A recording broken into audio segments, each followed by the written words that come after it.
Hello, good evening and welcome. This is a second attempt to try and get online tonight. The first attempt ended in failure. In any case, this will be on YouTube for your viewing pleasure later if you did not get it on streaming. Welcome to the viewers who are coming in right now. People are coming in now. We had some problems with the feed when we first started.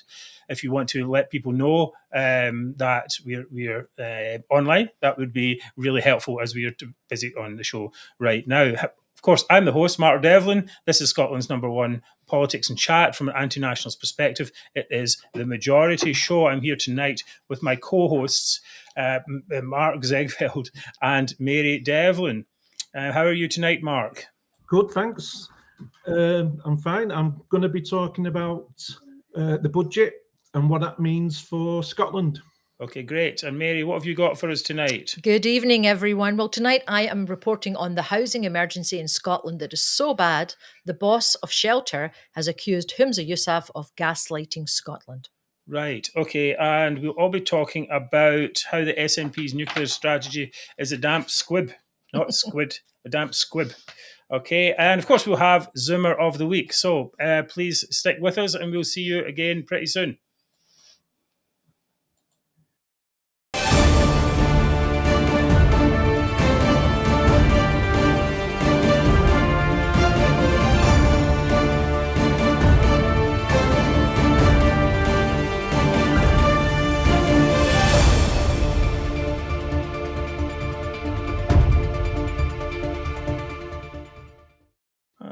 Welcome back to the Majority Show, Scotland's #1 politics chat.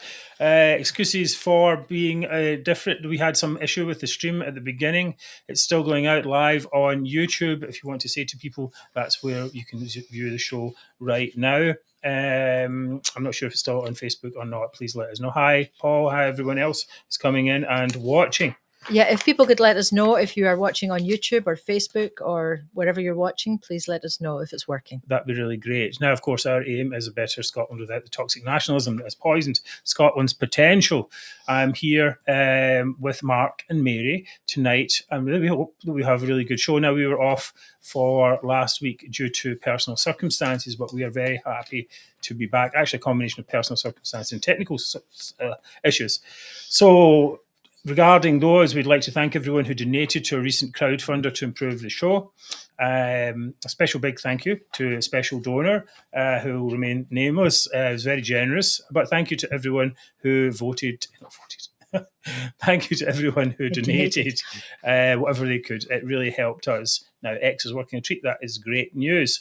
Everything much appreciated, and everything in our wee studio is working great now. We hope. Of course, just had a bit of a disaster, but I don't think that was to do with the technology in our technology.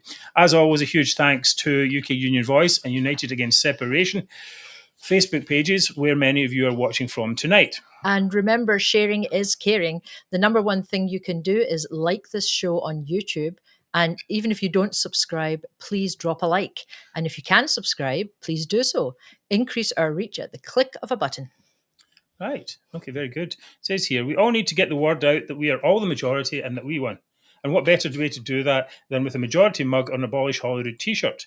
Treat yourself or someone else you know who'd appreciate our fine stuff. Anyway, you can go to the Majority store, get a t-shirt. This is the You're My Favourite Zoomer t-shirt, but we have a whole load in there for men and women, mugs as well, and so on, for all that kind of thing. Why is that in that strange shape there? Okay, all right. Okay. And as usual, tonight I'll be managing the relentless flood of comments. So please keep them short and snappy, and I'll try to put as many up on screen as I can.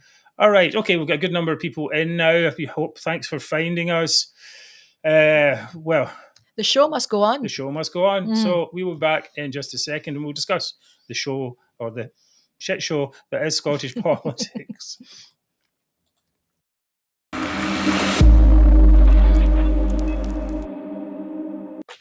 Okay, so to a collective yawn, the SNP released the 11th paper in the series of independence papers. This time it's called An Independent Scotland's Place in the World.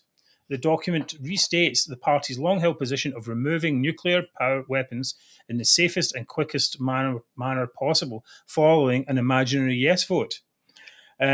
But geopolitics watchers were quick to point out this policy is in direct contradiction to the SNP's aim of staying in NATO.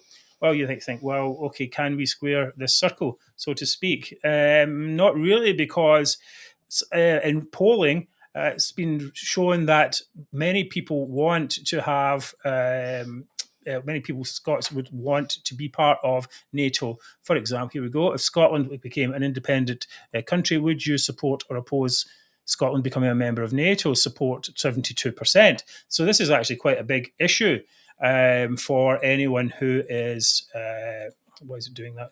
Anyone who is supporting wants some security, I suppose. And if you turn that question around, if you say to potential people who might vote for independence, you say, okay, well, if we become independent but we're not a member of NATO, would that affect your vote? And of course, many of those people will say that it would as well. So we call this the Putin effect. Because is it just you calling it that? Yeah, well, I think it's reasonable for anyone to call it that effect after what happened in Ukraine. We'll come on to that in a second. To counter this, the SNP say, oh, but Finland and Sweden have just joined NATO, and neither of those countries had nuclear weapons. But as usual, they miss the point. Unlike Scotland, none of these countries had a policy to remove those weapons when their applications were accepted. And greedy nationalists are trying to have their nuclear cake and eat it by closing fast lane to UK nuclear weapons and also trying to be part of the NATO alliance. So I've got this imagine. Can you imagine? It says here, Humza Yousaf going to Trump and asking to get into NATO. Trump, of course, who is no fan of EU countries not paying their way, would say, "Who are you?" Okay, after his aides tell him who Humza is, and they let him in the side door. That's when they remind him, aren't you the guys that, remove nuclear weapons from our most strategic North Atlantic location? And then they would kick him out. Well, do you think that would happen, Mark? Yeah, I just think it's an absolute. It again shows you what they've no idea what they want, what their policies are. They're writing these papers costing over £100,000 per paper, and they've really no idea. They're trying to keep in with the Greens with this one, because the Greens want rid of the nuclear base. But there's a lot of aspects through this. It's going to destroy the local economy. Well, they don't care about that. No, the Greens have already said that they don't care about business, and certainly if it's the business of nuclear weapons, I don't think they particularly care about that. No. But it's also the times we're living in at this moment in time. We need that deterrent. This country needs that deterrent. We need that. And Fastlane is the perfect strategic place to have a nuclear base. There are no deep water ports in the rest of the UK, right? But Mark, I don't think you should be worried, because Angus Robertson, Angus Robertson, a man who, by the way, is committed to breaking up the UK, which is one of Putin's aims, says that removing the weapons from Scotland, not to mention removing the other armed forces in Scotland, which, for example, the planes that constantly monitor against Russian attacks, he says that it won't impact Scotland's value as a strategic location. He says, look at the map. He says, but a map doesn't mean anything without the means to defend it. So, as you pointed out there, Ukraine gave up its nuclear weapons in 1994, and let's see how that worked out for them. What do you mean?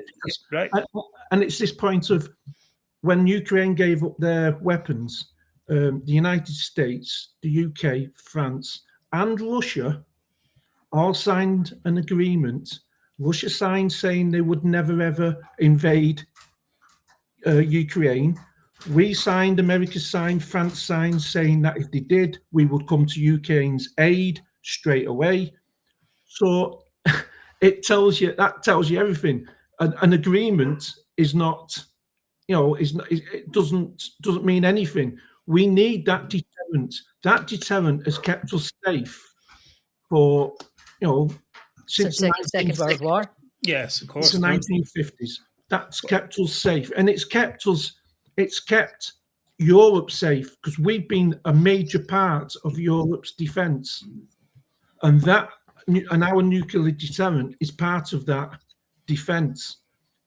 And I think it sends a signal, right? I mean, it sends a few signals. It says, first of all, we're not interested in defending ourselves. Right, so that's the first one, and then it says, "But we're naive fools because we believe that US and other countries would come to our aid." And I mean, you can see what happened in Ukraine there. When you see what's happened, the European Union is barely even sending any. Well, they're sending some funds to Ukraine, but not enough. And what's happening in the States is where the people there are like, well, why are you sending all this money to Ukraine when you should be looking after us? And of course, that's the arguments. I'm not saying that's a valid argument particularly, but to the people there, it is just certainly to some extent. So we've got this situation where Scotland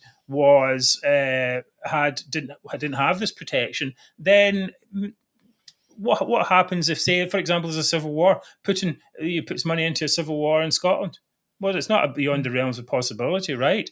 And then what happens then if they win? And then it becomes their fiefdom, as it were. And of course, that is a major strategic issue as well. And actually, in that case, the governing body of Scotland. And if we've seen, from example, from Alex Salmond's ties to Russia, they'd be welcoming these people in. That's what would be the problem, I think. And Putin has stated, and he stated on a number of occasions, that the UK is a major target. Of course. Now, the breaking up of the UK would weaken not only the UK but Europe. It weakened the whole of Europe if we broke up the UK. So that's what Putin wants. Yeah, of course. He would love that. You'd play straight into his hands by what this paper is asking for. Well, I mean, we've been saying for years that basically if Scotland became independent, then they would have to, the only place that they would be able to borrow money on the open markets really would be China or from Russia. And of course there would have to be, they would definitely be wanting something in return. Yeah, if they were going to lend Scotland money, then they would have to. I'm sure they would be asking to have some bases here or something like that. And we had that guy, the SNP's favourite economist, Mark Blythe, and he basically said that. We've shown that clip before on the show where he basically says, well, you can threaten the UK government with that we'll build a base for the Chinese to get what we want. And you're like, well, wait a minute, that's not really how we should be, as Scots, we should be thinking and doing things anyway.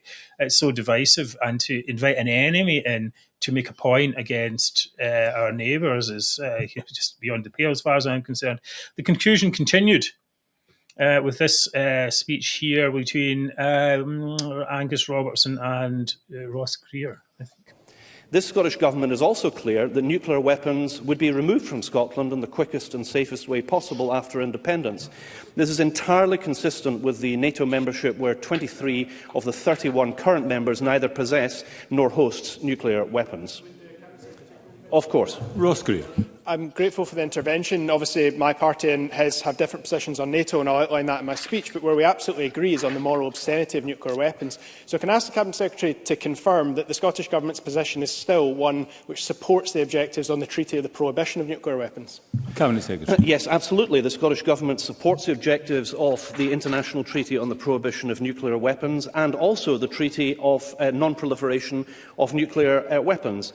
As the paper makes clear, the removal of nuclear weapons from Scotland is a key priority, with a commitment to constitutional prohibition, meaning that Scotland would be a non-nuclear hosting NATO member state, just like our neighbours Denmark, Norway, Sweden and Finland.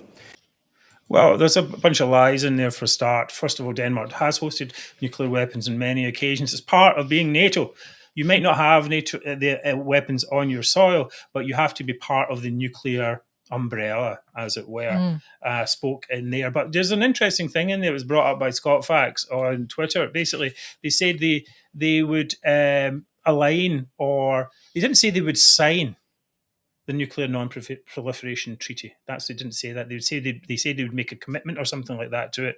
Let me just get back to that part of the thing. Yeah. Obviously, my party and his have different positions on NATO, and I'll outline that in my speech, but where we absolutely agree is on the moral obscenity of nuclear weapons. So can I ask the Cabinet Secretary to confirm that the Scottish Government's position is still one which supports the objectives on the Treaty of the Prohibition of Nuclear Weapons? Say that. Supports the objectives.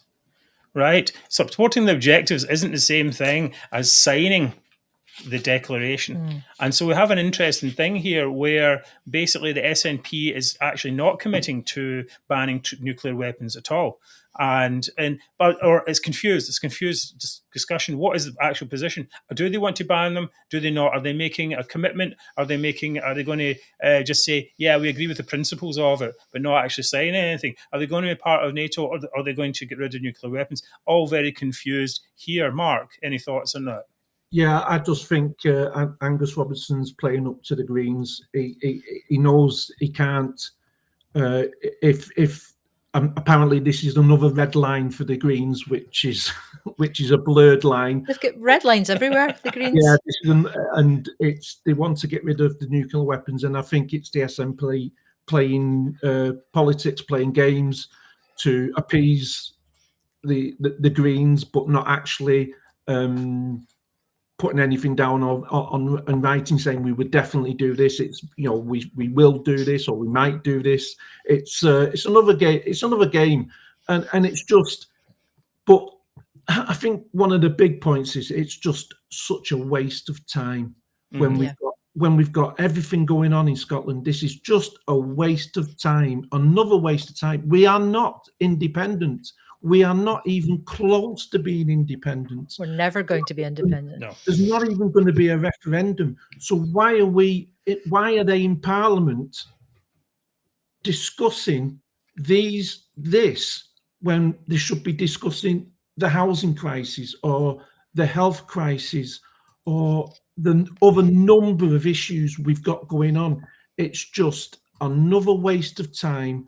I think they're always looking for issues like this where they can say something, because they can't actually say anything they can't say anything positive about the housing crisis or the NHS or it's always the transport grass is or greener anything. So there. They find something that they can actually, try to talk about.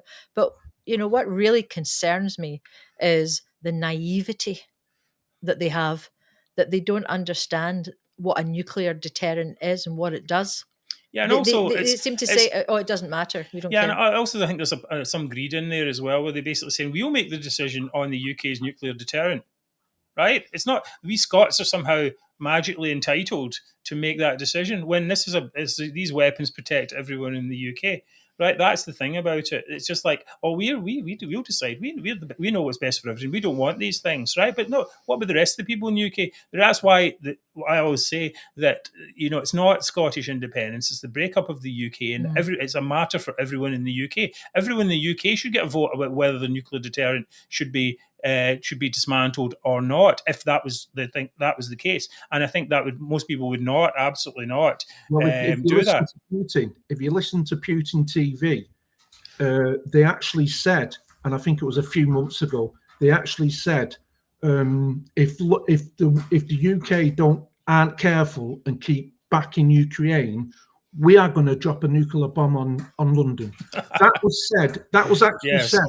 But that was said by a mouthpiece on a TV of Putin. Now, he won't do that. He's not going to do that. And the reason he's not going to do that is because we have a deterrent. We have nuclear weapons. Yes. Yeah. So he won't. Of course. If you take that Otherwise, away, it'd have walked all of us by now. Well, you take that deterrent away, then that threat becomes, from ridiculous, it becomes quite a scary prospect if we don't have that deterrent. Of course. Right, well, back in a second. We're going to discuss another aspect of this, the defence spending cuts or whatever it is in general. Okay, back in a second.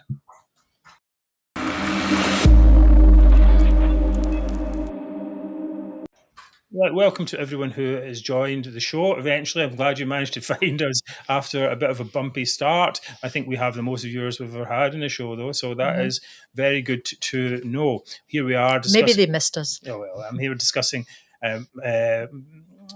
defence nonsense, this defence spending issue that came out in this white paper.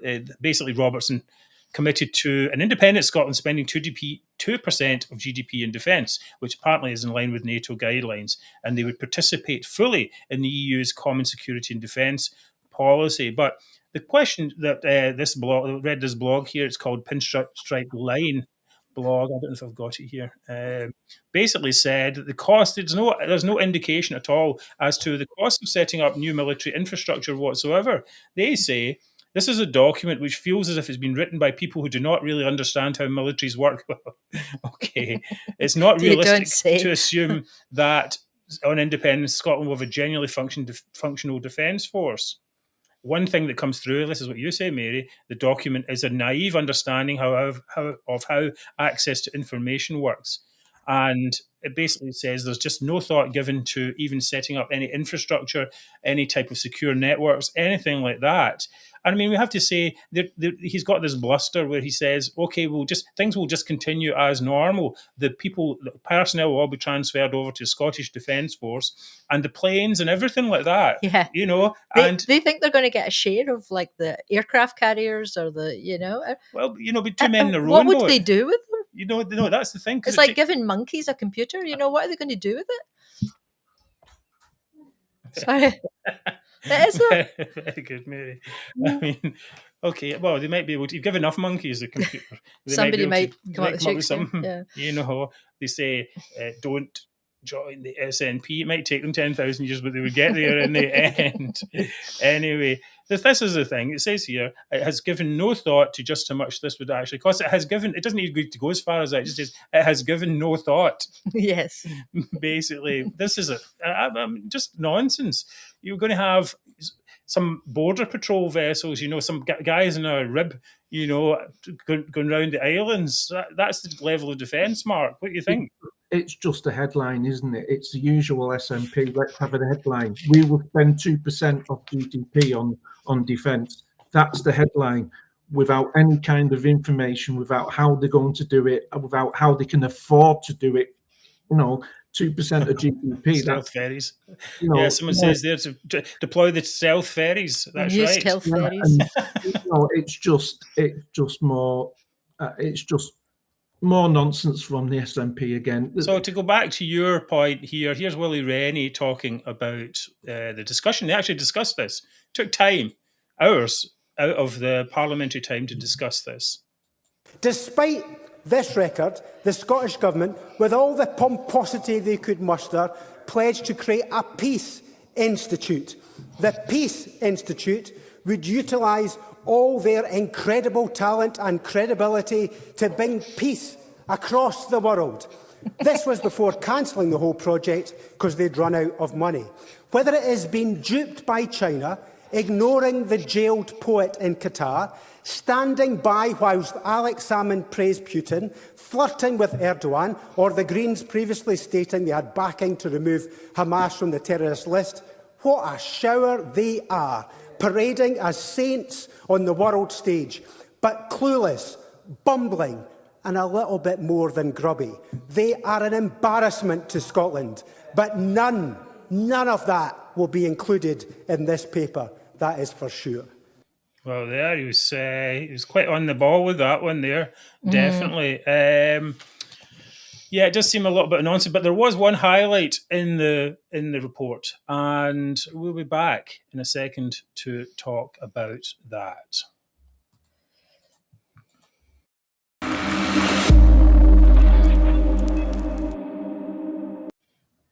The name's Bond, James McBond. The paper also proposed setting up a single Scottish security and intelligence agency after independence, God help us, which would carry out spy operations in line with Scotland's values and be overseen by ministers of the Scottish Parliament. Can you imagine if there was ever to be a Scottish intelligence agency? Perhaps the words above the door would be, if you have any intelligence, don't vote SNP. This agency, which is going to be made up of Scottish spies, have to work with Scottish values. But what are these Scottish values? Are they the values of people or of our elected representatives? Because if it's the value of elected representatives, then the spies will be able to grope freely Scam taxpayers out of thousands, not do any work and get arrested for embezzlement. At least when James Bond does all that, he does it for the purpose of protecting the Queen. But what will Jamie McBond do? He will infiltrate pro-UK groups and wave Union flags on marches as a false flag, so to speak. There'll be no doubt that the first aim of any Scottish Secret Service would be to protect the nationalist state, enforcing Humza's hate speech laws, for example, or ensuring that you wear a pride pin at all times. As Grumpy says, we're doomed. I'm telling you, Yes, we're we doomed. are. So if you don't stand up when Humza Yousaf makes a speech, you'll be sent to the slammer. Or if you've forgotten some of the words of Flower of Scotland, you will be sent to the Gulag in some remote Scottish island, perhaps. Mark, can you imagine how these Scottish spies will operate? Well, yeah, it's Angus Robison 001.5.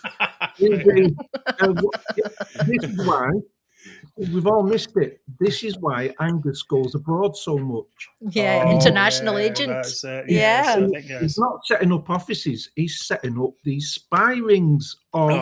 Safe houses. That's it. That's what he's doing. So maybe we've not thought of that. It's just laughable, isn't it? Well, that's the thing. I think with these papers that they're putting out, I mean, people are just laughing at them. Don't they realise how laughable they are? It's like kids, playing dress up. When you try to play grown ups and play house, that's what they're doing. They're playing, politics dress up. Yeah, well, pretending to be politicians and come up with clever things. They would. Yes, I think that's very true. What's that, Mark? These papers are costing over £100,000 per paper. Well, that's not funny. Well, and all the time it takes. I think it must be more than that because they've got 20 civil servants working on these as well, right? I mean, 20 civil servants, and most of them will be getting 60 to 100,000, let's say. I mean, that adds up. That's more than 100,000. It didn't take them, one month to write it, that type of thing, So it's just bizarre, the whole thing. This idea that. It's like, as you say, Mary, it's like the playing, pretending, when we're growing up, we'll be spies, kind of thing. And, when we grow up, we'll be doctors and nurses and whatever it is, and everything will be great because we've got all the power to do that in ourselves. But when children grow up, they end up working, don't end up becoming They don't doctors. work. Half of Scotland grows up and doesn't work. That's the problem. So it's kind of meets reality. Anyway, the whole discussion has left me not shaken, barely stirred, as it were. So we'll be back in a second. Thank you for being with us tonight. If you like this T-shirt, please get one from the shop. And also, hit that like button. We need the likes. The likes are very good for us in general. Okay, so back in a second, we're going to be talking about Michael Gove. I know many of you don't want to hear Michael Gove, but in this case, he's maybe doing something that's interesting. So let's see in a minute.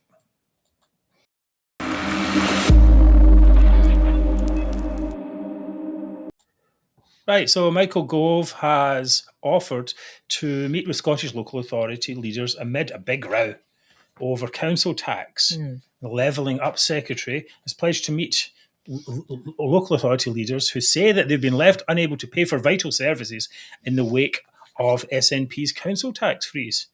Well, okay. And then that came about because, as we all know, Humza Yousaf at the party conference decided that he would institute a council tax freeze without telling anyone. I don't think he told his advisors. He didn't tell any of the MPs or the MSPs. And he didn't tell the local authorities. So basically, the local authorities are like, wait a minute, we need to get some money. So Labour leader of Inverclyde Council, Stephen McCabe, wrote to Mr Gove asking for financial assistance, saying the relationship between Scottish ministers and councils was broken and dead in the water. So Gove's idea is that he is going to try and understand how the UK government could step in to help them give them some money. So basically what's happened is the Scottish government is saying there's a council freeze, council tax freeze, you local authorities can't put your council taxes up. They're like, we can't pay for anything. And so, but we need to do stuff. We need to hire teachers. We need to do the stuff that local authorities are supposed to do. And they've said, no, but if you raise your taxes, we're going to punish you. We're not going to give you part of some other money that we've assigned to you. So kind of bullying behaviour. Michael Gove's get involved. What do you think about this, Mark? Yeah, I think it's a good idea. What he's wanting to do. I think it's a policy. I think they promised a long time ago that they would levelling up fund. They would go across the country with this levelling up fund, and I think councils are they're being cut to the bone, and they need extra money for the public services. And I just think if there's no issue whatsoever with him doing his job, and councils are contacting him. Yeah, it's the other way around, isn't it? Money, and can you help? So why shouldn't he? We're one country, we're one.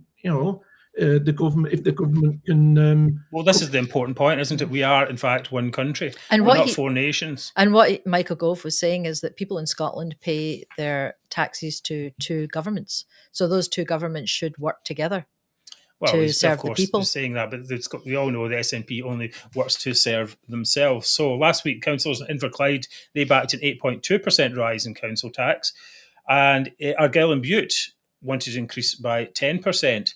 But Deputy First Minister Shona Robison said that any authorities that hike bills will not share in a $147 million funding pot to compensate them for the freeze.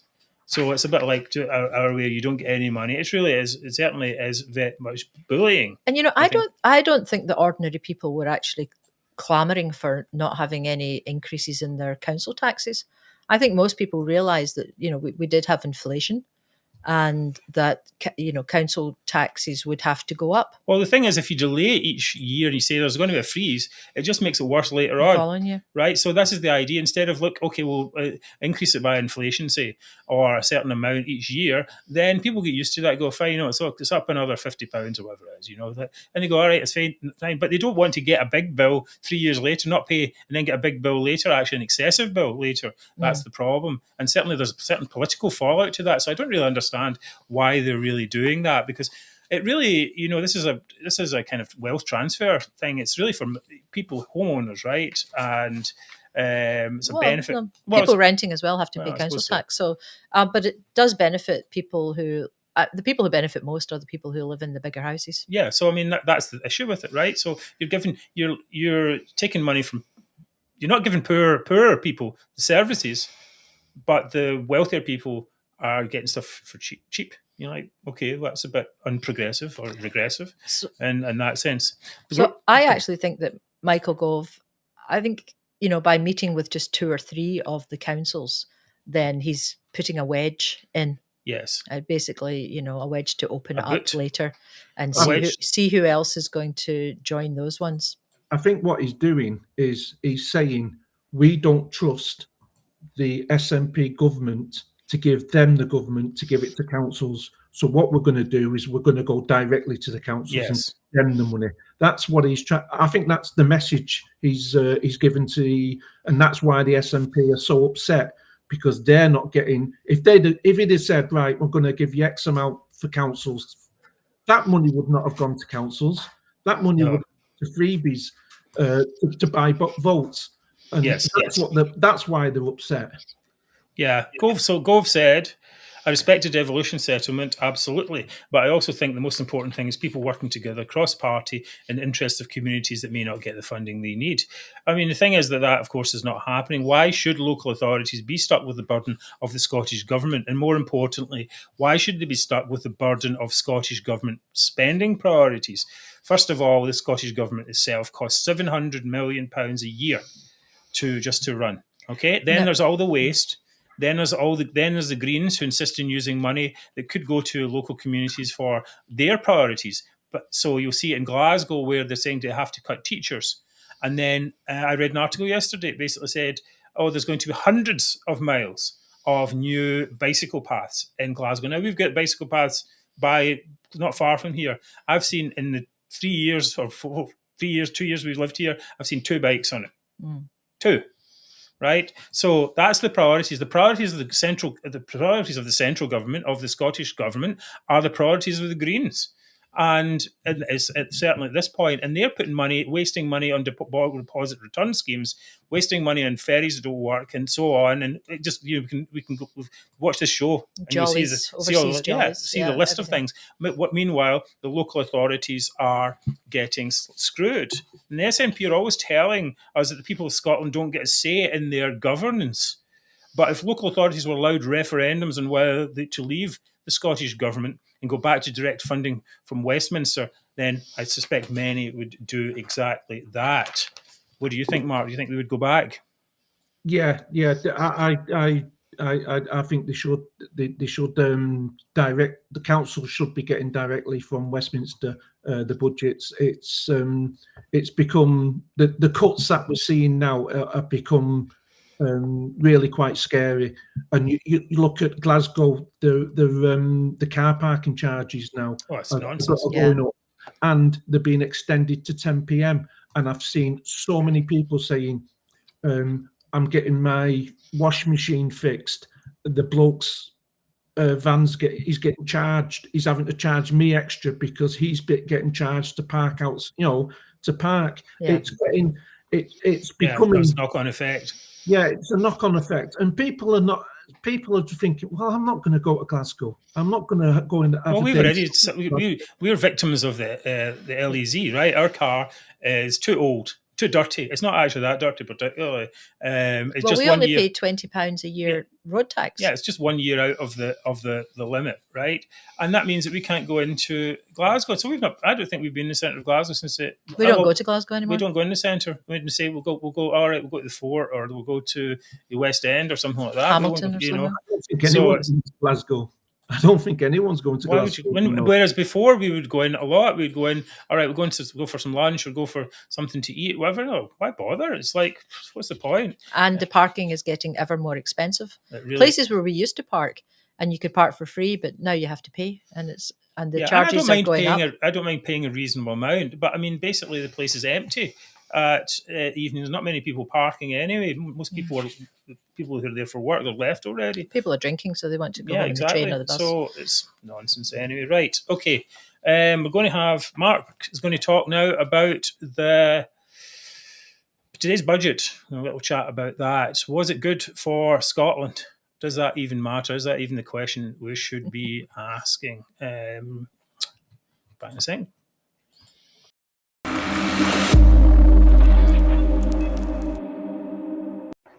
Thank you all for being with us tonight. Mark, you're up. Yes. Today's budget and what it means for Scotland. Well, we've received an extra 300 million in Barnett consequences. We've seen £10 million extra budget for Perth and Dunfermline. We see extra funding for the spaceport at the Shetlands. Right. And with the national insurance cut going from 10% to 8%, that's putting extra money into people living in Scotland, put it into their workers anyway, that's put it into their pocket, which is needed because of the higher taxes we have in Scotland. Workers need some kind of a boost and some kind of extra money into the pockets. Well, was it Michael Gove who petitioned Jeremy Hunt to not give an income tax cut as it wouldn't help Scotland? Oh yeah, because but if you cut national insurance, and that affects everybody in the UK. They seem to be on the way to abolishing national insurance. Some people have said that might mean they might be abolishing the pension, but that was just a headline I read. There seems there's quite a lot of. There was some that is a big issue. Of course, we really need to get this idea of tax harmonisation going. But Mark, please continue. Well, we've got the answer from Shona Robison. She wrote to Jeremy Hunt last week, and she asked that public services, they put extra money into public services because that's the only way you're going to stimulate the UK government, according to Shona. Right. Yet, when she did her budget for Scotland, they've cut the public services. Yeah. So it's. But then they would just say, "Well, we need the levers. The levers." Yeah. So it just shows that the hypocrisy that we're seeing from the SNP again. You know, it's just another way. But they're complaining that the SNP in Westminster have voted against the budget. Oh, did they? Voting against an extra £300 million. They're voting against people getting extra money into their pockets. They're voting against 10 million for Perth. They're voting against the extra spaceport money for that. So that's what they're voting against. So what are they voting for? That's the big question, then, isn't it? If we said, oh, there's an extra £1 billion, they'd be voting against that as well. So it shows you on principle. They don't care about Scotland, and they're not interested in Scotland getting any kind of help from the UK government. And just talking about Shona Robison, so I'm going to be, in my segment, I'm going to be talking a lot about the housing emergency. So today, you know, they're getting an extra £300 million for day-to-day spending under the, as you said, Mark, the Barnett consequentials. But the way Hunt, he actually chose to give he chose not to give the SNP ministers any more capital funding or what they call financial transactions. So it's the way the money's given. So it hasn't been given as financial transactions, which is what they would be able to use for like construction and maintenance. And so, for example, housing. So Shona Robison, I found this out today and I'm quite stunned and shocked. Shona Robison, the finance minister, she gave all of the £176 million of the financial transactions money that she did have. So that was funding that was available for housing. She gave it to the Scottish National Investment Bank to invest in high-risk businesses instead.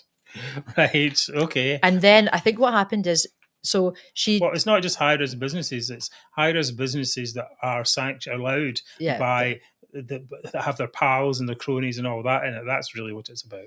Yeah. So Shona Robinson's last budget, she made a huge cut to like a 26% cut to housing. And I'm going to talk more about that later. And then all this money, as I say, which is, so the money's in a certain category. And she gave it all away to the Scottish National Investment Bank. Oh, God, that's not good. Okay. I wanted just to mention about this windfall tax, Mark. What did you think about that? The what? Well, the windfall tax on the northeast and the oil and not in the northeast and the oil and gas companies. They've extended it, haven't they, to 20? What was it? 2027, I think, something like that. They've extended it anyway to bring in an extra. I think it was £1 billion, £2 billion extra. I think. We do. I think that was a good idea to do that. I think we need the extra money coming in, and I think. But again, it's the SNP of, well, it's our money, it's our oil, it's our gas. Yeah, I know. This we talked a little bit about this last week. Basically, they're now painting themselves as being protectors of the oil industry, and because they wanted it to be extended, Labour wanted it to be extended 2 years. And the Tories have extended it 1 year, and now they don't want to extend it any year. So actually, they're more right wing now on this issue than either of the two other parties, which is a bit strange. Anyway, of course, they're all over the place with that. Yeah, they're all over the place, and I should say as well, Scottish Conservatives Party also all over the place as well. Idiots like Douglas Ross saying the UK government is wrong again to do that, and that perhaps that may be the case. But you make your case in the government. And then when the decision's made by your boss, you put up or shut up. That's it. That's not, he's just always trying to make something, we're not a branch office. It's like, you must have been involved in the decision and it didn't go your way. So you don't go and blab to the newspapers and all that. You make it work, whatever it is. And you say, it's 1 year, it's better than Labour, for example. These people are just real idiots. Anyway, next, it's going to be Mary's section. Who is going to talk about Humza's use of gaslighting Scotland. More gas. There's not enough gas. Wind lighting. Can you do wind lighting? In Scotland, you know, he is gaslighting us all, using it all up. All right, we're back in a sec.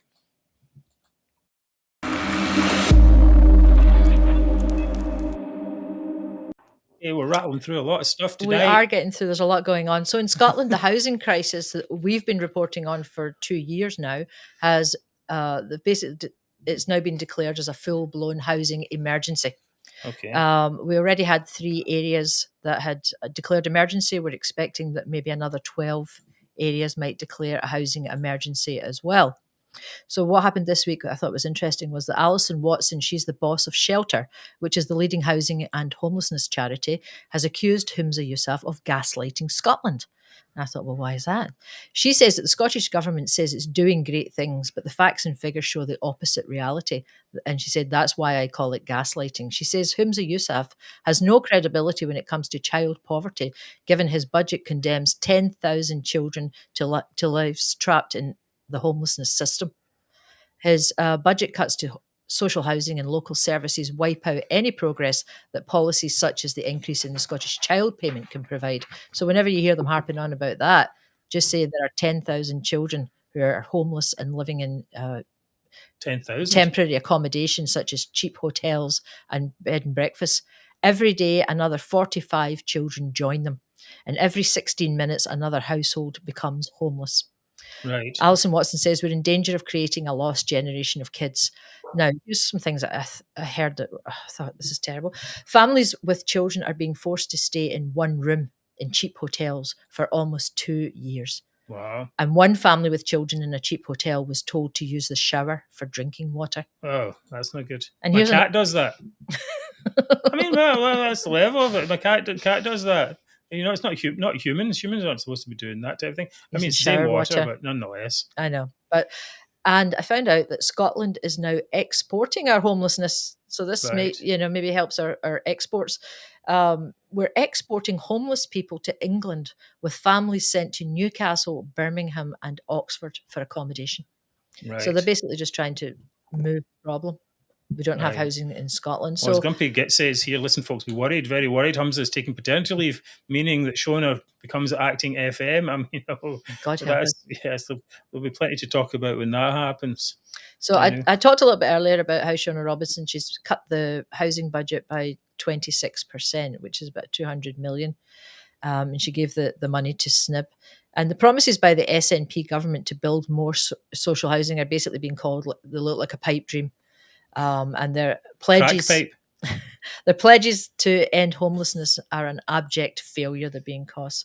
So now councils are now breaching their legal obligations to provide for homeless families. We're being told that this is being done now on an industrial scale because they just cannot meet their legal obligations. Well, surely the situation must be worse because of people like Ross Greer and affecting the rental market. Oh, absolutely.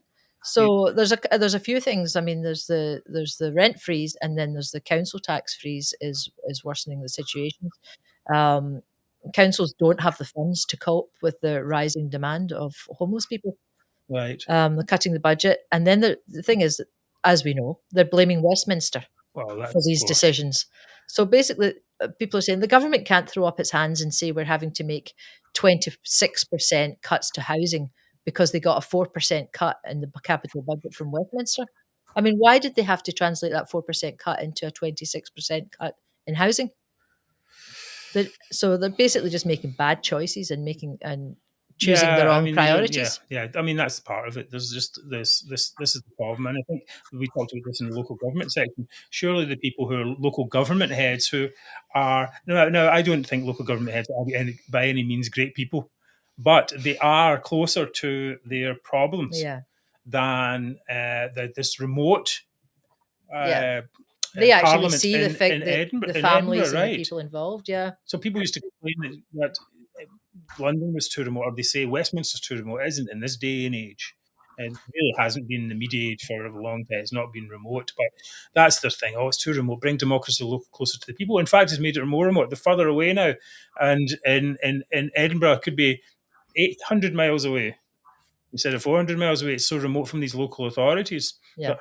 Well, homelessness is now at an all-time high.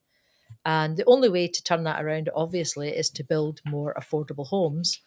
But the social housing figures show the number of new social homes approved fell by 18%, and numbers of new homes started fell by 29%. so nearly a third. And this is all because, you know, a lot of that is because the developers in Scotland, it's just they're not making money because of all the rent freezes and everything else the Greens and the SNP are coming up with. It's just doesn't make sense to do business in Scotland. So new homes are not being built. Yeah. And so this is going to get a lot worse. Well, you see what you're seeing as well is you're seeing landlords are selling up. Private landlords are selling up and moving. Oh yeah, in droves, not just a little bit, but a lot. And what they're telling people as well, what the organisations are telling people is the Greens and Greer especially, and the Greens have basically started a war against landlords. It's an open war against landlords. And Greer has openly said on Twitter. One landlord We've reported on it. One landlord said, "Well, I'm losing money. I'm going to have to go." Greer was laughing about it. And thought, well, that was excellent. So you know this situation. It might be okay. It might be if they had an alternative, but it's just destroy without building. Yeah, right. If they said you don't need to rent from these greedy landlords, we've got all this social housing. It's a good, and at good, rents or whatever. Then okay, I mean, we rent, we would consider, but they're not building any social housing. It's fallen by 29%. No, it's not good. It's really it's shocking, Mary, and you. Well done to you for bringing that to our attention every week. I do. Yes, that's good. And the Greens' mendacity, if you use that. Okay, things you can do to support the show. You can buy. No, you can buy a donation. You can make a donation to the Majorities 2024 crowdfunder. Just go to our website, just type Majority Scotland, and there's a wee button there. You can make a donation monthly or one time. Anything is great, whatever you can afford. If you can't afford anything, that's fine also. But we do appreciate anything you can give. And also, you could buy a T-shirt or a mug. Look at this beautiful Majority T-shirt. And we also, of course, have the Abolish Holyrood T-shirts. Get them here first. These are the originals. This is the place to get them. Of course, you can subscribe to us on YouTube, but more importantly, just drop us a like. That will help. And you can tell your friends about us, and you can do all of the above, which makes us feel really appreciated. Underline. Everyone likes to feel appreciated. That's good, Mary. Thank you. Right, coming up, it's the moment you've all been waiting for. It is the highlight of the week. It is Zoomer of the week. Yay.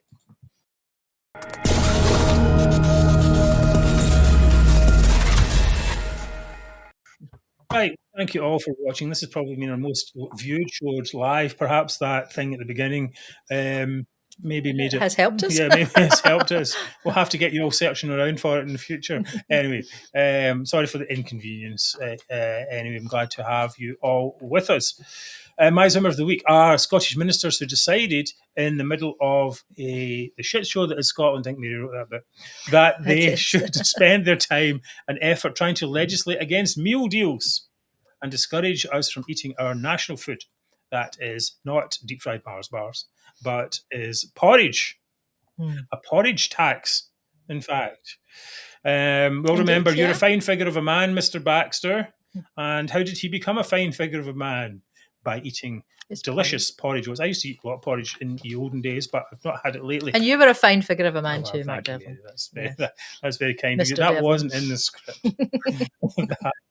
Anyway, the Scottish Government website says they're proposing regulations to restrict the promotion of foods high in fat, sugar or salt where they're sold to the public. In our 2022 consultation, we set out proposals to restrict multi-buy price promotions and sought views on including meal deals and extra free within the scope of this policy.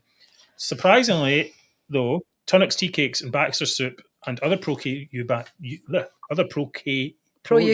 brands were not on the list. You'd think that they would be the first targets, but time will tell. Will we see a ban evil tea cakes bill in 2025?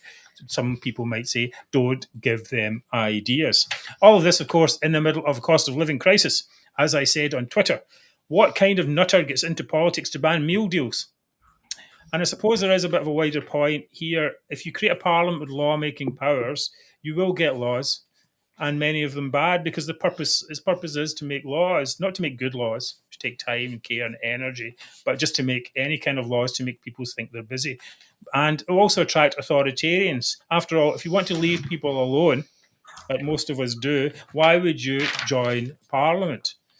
Right? So basically, it attracts these people who are authoritarians, who are Parliament of busybodies, jobs worth and snitches, who want to regulate every part of our lives because they know, or at least they think they know, what is better for you, and they'll fine you and tax you and malign you until you submit to what they want. If you step out of line, you will be put back in your place. You will be at the back of the list, and you, like Oliver Twist, you will be going up saying, please, can I have more? But instead of porridge being in your bowl, there'll be nothing, because I banned it. I did that there. Ad-libbed, even. Anyway, so the thing is, though, I'd like to say this is just a start, but it's just been going on. It's going on. It's getting worse. Well, how do they keep thinking up these things that they can get involved Because in? they can. Yeah. That's what it comes down to. And they don't want to deal with anything real or difficult. No. So they're like, I know, we can attack meal deals. Well, and there's a kind of snobbery against ordinary people as well. A lot of these people are middle class graduates, come out, they get some job in a quango in the Scottish government. They're fed stuff, they're fed money. Make proposals for the Scottish government. Do that. That's your job. And of course, they look at people doing stuff, and they're like, "Well, these people are fat, aren't they? Okay, we'll have to ban meal deals." That's how it goes. I mean, they look down on them. They can't afford Ozempic or whatever it is called. So, anyway, my Zimmer's just the idiots behind all that. It's just, I mean, I think it's quite kind of criminal in a way that, with, as Mark Zegveldt said, with everything that's going on, all the different crises and everything that we've going on, that they're trying to bother us. That's all they're doing. They're always trying to bother us with their meal deals and their porridge. I mean, they shouldn't be allowed to get involved with our porridge oats, really. It also, that should have been written into devolution. It's like porridge oats. Stay out, Pause off. Yeah, I think that should be reserved. I think it also there's also a serious point of the worst people, well-off people, they rely on the cheaper foods that from supermarkets and that. And if you're going to start putting prices up, or you're going to start this kind of campaign, you're only hitting the poorest in society, which is, I thought, what the SNP said they don't want to do. So it's more nonsense from the SNP. I think a lot of meal deals are probably eaten by people who are working. Mm-hmm, sure. So maybe they're trying to actually attack people who are working.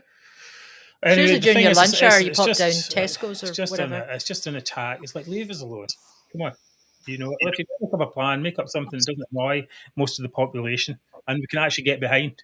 This is not that complicated. You don't have to be way out in the extremes. There are plenty of things that can be done to help people that don't do that. And the first thing that can do to help people is shut the F up about your nonsense plans. Anyway, moving on. Next up, it's going to be Mary Zoomer. Is it? No, it's going to be Mark Zoomer. Right, okay, Mark, I'm going to move you over here a bit in advance. All right, here we go.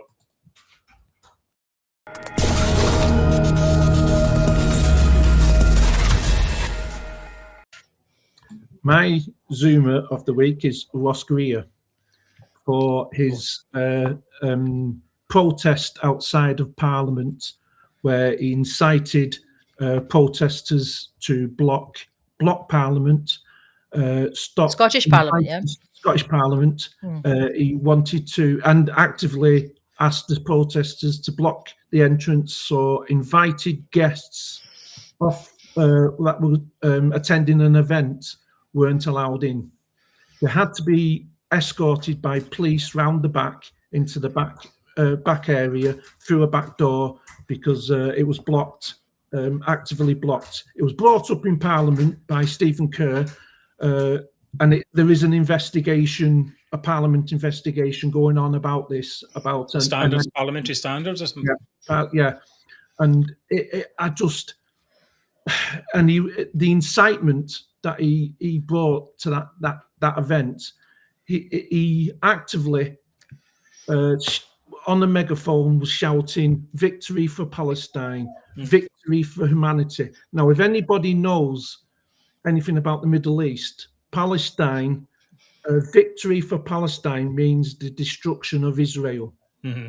It means And the Jewish people. genocide of getting rid of Israel completely, destroying it. That's victory for Palestine. So that it was incitement, and I got so annoyed about this and so angry about this when I saw the video, when I saw what I witnessed. I did something that I don't normally do. I made a police complaint about it. Yeah, well done. Yeah, good on you. I phoned up the police. They came out. First of all, they said they couldn't do anything because they thought it was London, Parliament in London. So when I explained to them it was Parliament in Scottish Parliament, they didn't really take. They weren't well informed, and they didn't really take it seriously. They kept asking me, "What do we do about this? What do you want us to do about it? What do you want us to do about it?" They kept on asking me. They went away, spoke to their sergeant, and their sergeant informed them that there'd been quite a lot of complaints, and that they had to go to have a look at the video, come back to me and take a written statement. And the second time they came back to me, I'll give them credit. They were more professional, more interested. They knew what it was all about, and right. they took my official statement, which I signed, and they said, due to the number of complaints, they were all going to be sent off to Edinburgh for one investigation for the lot of them. They were going to take it as a bundle and investigate it, and we'll see what happens. We'll see what happens. There is some talk that these investigations are being suppressed, but I don't know. We'll see how they come out. I think that's a very worthy contender there, and I think the people in the comments are certainly with you. Next up is going to be Mary's Zoomer. Mm-hmm.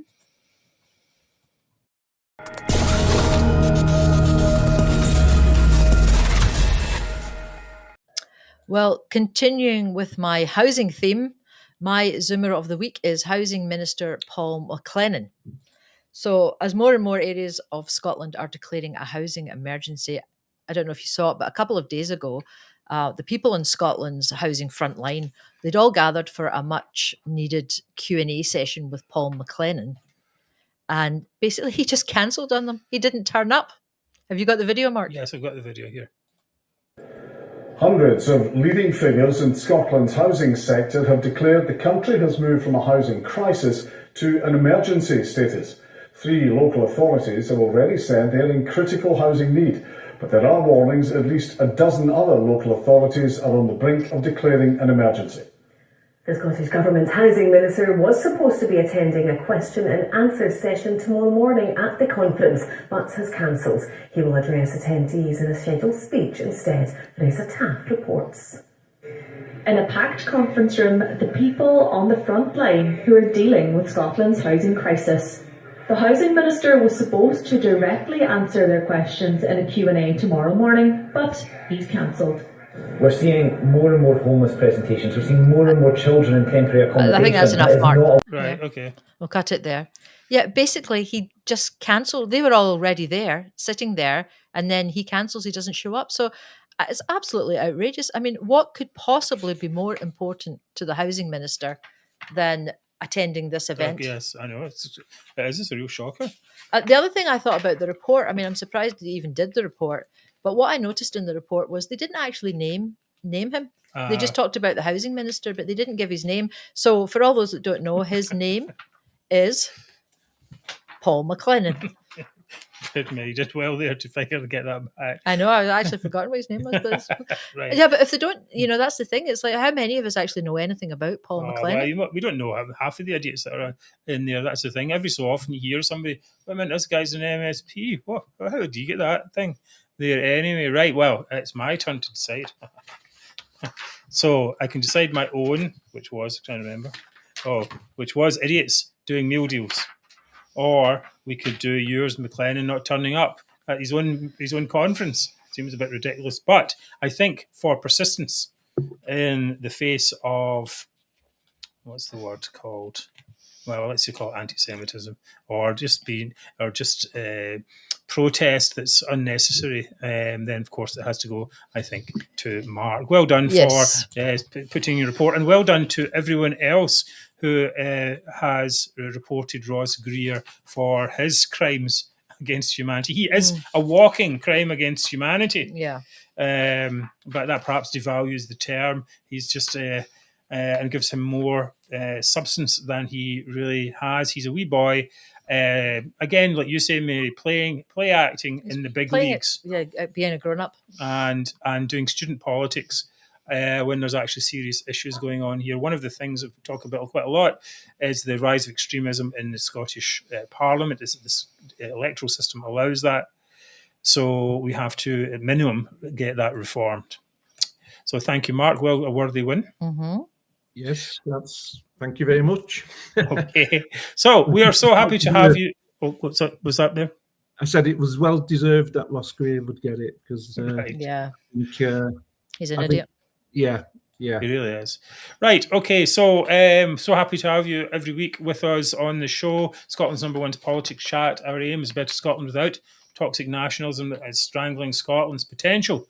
And we hope that is your aim as well. Thought for the week is, remember, it's never really about the climate or better eating or safety. It's always about control.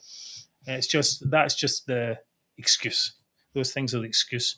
It's the duty of all of us to resist these people, busybodies, interfering in our lives and focus on the things that actually are important to our lives. Otherwise, they will win. So we appreciate you standing with us in the show each week. And we will be back again next week. Thank you to everyone who donated to our crowdfunder. Thank you to all of you for watching, for putting up with a little issue at the beginning. And we will see you again next week. So that is good night from me. Good night, everyone. Thank you so much for your comments. Good night.